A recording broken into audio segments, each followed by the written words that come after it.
Double coat. ഇതായിരുന്നു code. ഓരോ കളിയും ഒരു യുദ്ധക്കളമാണ്. ഓരോ ആരാധകനും ഒരു സാക്ഷിയാണ്. ബലഹീനതയുടെ ഓരോ നിമിഷവും ഒരു എതിരാളിക്കും വിശ്രമത്തിനും ഒരു തുടക്കമാണ്. വിശ്രമം ഓഫ് സീസണിനുള്ളതായിരുന്നു. മത്സരിക്കാനുള്ള ഈ അമിതമായ ആഗ്രഹം അദ്ദേഹത്തിന്റെ വ്യക്തിത്വത്തിന്റെ ഒരു ഭാഗം മാത്രമായിരുന്നില്ല.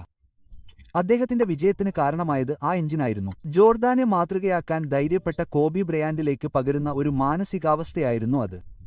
ഈ ക്രൂരമായ നിയമത്തിന്റെ ശില്പി മൈക്കൽ ജോർദാനാണെങ്കിൽ കോബി ബ്രയന്റ് അതിന്റെ ഏറ്റവും അർപ്പണബോധമുള്ളവനും ഒരുപക്ഷെ അതിന്റെ ഏറ്റവും ദുരന്തപൂർണനുമായ ശിഷ്യനായിരുന്നു. അദ്ദേഹം ജോർദാനെ അഭിനന്ദിക്കുക മാത്രമല്ല ചെയ്തത്, അദ്ദേഹത്തെ പഠിക്കുകയും പകർത്തുകയും വിജയിക്കാനുള്ള തന്റെ മനോരോഗ ഇച്ഛാശക്തിയെ ആന്തരികമാക്കുകയും ചെയ്തു, അത് സ്വന്തം കൈപ്പടയായി മാറുന്നതുവരെ. മാംബ മാനസികാവസ്ഥ ഒരു രസകരമായ വിളിപ്പേരേക്കാൾ വളരെ കൂടുതലായിരുന്നു. അതൊരു ജീവിത തത്വചിന്തയായിരുന്നു. 2003-ൽ അദ്ദേഹത്തിന്റെ ജീവിതത്തിലെ ഒരു ദുഷ്കരമായ സമയത്ത് നിന്നാണ് ഇത് ജനിച്ചത്.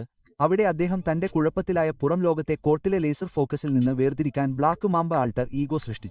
അദ്ദേഹം പറഞ്ഞതുപോലെ കോർട്ടിലേക്ക് കാലെടുത്തു വയ്ക്കുന്ന എല്ലാവരെയും നശിപ്പിക്കാനുള്ള ഒരു മാർഗമായിരുന്നു അത്. കോബിയുടെ പ്രവർത്തന നൈതികതയുടെ കഥകൾ ജോർദാന്റെ പോലെ തന്നെ ഇതിഹാസമാണ്. ലൈറ്റ് പോലും തെളിയുന്നതിനു മുൻപ് ഷോട്ടുകൾ എഴുന്നേൽക്കാൻ പുലർച്ചെ 4 മണിക്ക് പരിശീലനത്തിന് എത്തുന്നതിലൂടെ അദ്ദേഹം പ്രശസ്തനായിരുന്നു. ഒരിക്കൽ അദ്ദേഹം പുലർച്ചെ 4 മണി കഴിഞ്ഞ് 15 മിനിറ്റ് മുതൽ പകൽ 11 മണി വരെ പരിശീലനം നടത്തി 800 ഷോട്ടുകൾ വരെ പോകാൻ വിസമ്മതിച്ചു. ഹൈസ്കൂളിൽ അദ്ദേഹം സഹതാരങ്ങളെ ഒറ്റയടിക്ക് 100 ഷോട്ടുകൾ എറിയാൻ വെല്ലുവിളിച്ചിരുന്നു. അദ്ദേഹത്തിന്റെ ഏറ്റവും മോശം ഗെയിമിൽ അദ്ദേഹം 100 മുതൽ 12 വരെ വിജയിച്ചു. ഇത് പ്രകടനം കാണിക്കുന്നതിനെക്കുറിച്ചല്ല, അത് അദ്ദേഹത്തിന്റെ ആയുധങ്ങൾ മൂർച്ച കൂട്ടുന്നതിനെക്കുറിച്ചായിരുന്നു.